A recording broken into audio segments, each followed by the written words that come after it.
Hey guys, I will show you how to fix this problem on Windows 11 operating system.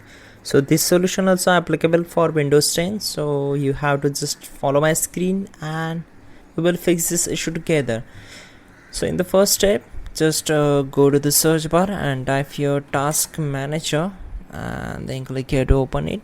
Once we are here, click on run new task and then select the browse button.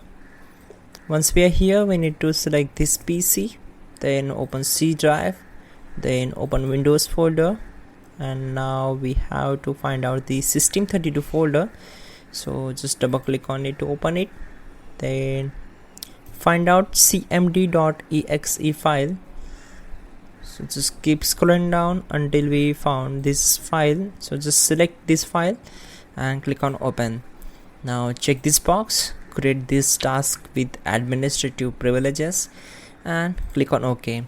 Once we are here, we need to execute the commands. Two commands. The first one is gp update. So type here gp update and hit enter. You have to hit enter to execute this command and wait for some time to complete the process. So this will take some time. After that, type in chkdsk space c colon and hit enter. So this will take a lot of time, around 4 to 5 minutes. So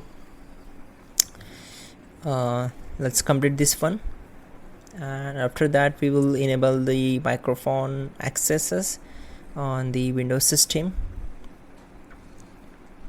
And then once the command is completed, you have to type exit to close the command prompt. Type exit and hit enter. Now you have to just right click on this start icon and then select settings.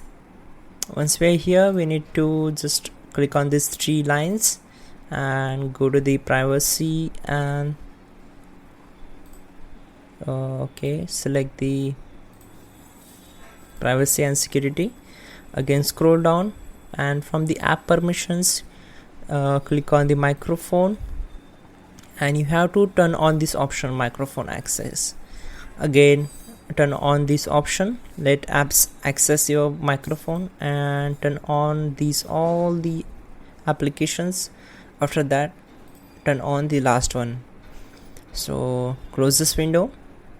So that's it guys, your problem will be solved. You have to just restart the system, check out the pin command, and please do subscribe the channel and like the video.